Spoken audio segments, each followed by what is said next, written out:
पिछले दिनों चीन में कोरोना के मामलों में आए तेजी से उछाल के बाद भारत में भी चिंता बढ़ गई है। इसके मद्देनजर केंद्र और राज्य सरकारें अलर्ट मोड पर आ गई हैं, लेकिन करीब 3 हफ्ते बाद एक बार फिर से राहत की खबर सामने आई है। 3 हफ्ते बाद देश में कोरोना मामलों में तेजी का कोई संकेत नहीं है। 2 सप्ताह कोरोना मामलों में हल्की वृद्धि दर्ज की गई थी, लेकिन पिछले सप्ताह एक बार फिर से कोविड केस में गिरावट दर्ज की गई है।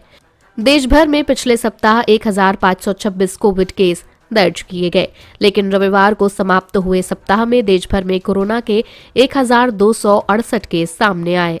पिछले 6 हफ्ते से कोविड मामलों की संख्या 2000 से नीचे बनी हुई है। पिछले सप्ताह कोविड से 6 मौतें दर्ज हुई, जो कि इस हफ्ते बढ़कर 12 हो गई। बता दें कि नवंबर के दूसरे सप्ताह से कोविड वीकली डेथ रेट 50 से कम रहा।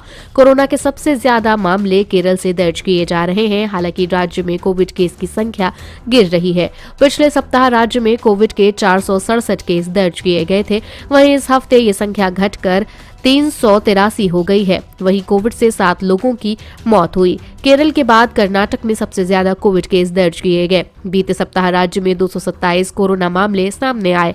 पिछले सप्ताह ये केस 276 थे। पिछले सप्ताह कर्नाटक में कोविड में तेजी से उछाल आया था, क्योंकि कोविड के केस 116 से बढ़कर 276 हो गए थे।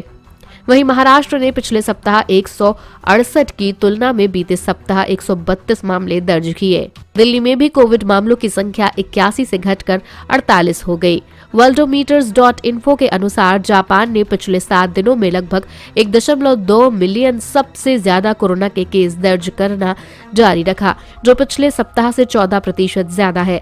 साउथ कोरिया इस लिस्ट में दूसरे नंबर पर बना हुआ है, जहां बीते सप्ताह के दौरान 4 लाख से ज्यादा केस सामने आए, जबकि चीन में लगभग 54,000 मामले सामने आए। इसके साथ ही ये लिस्ट में 11वें स्थान पर था।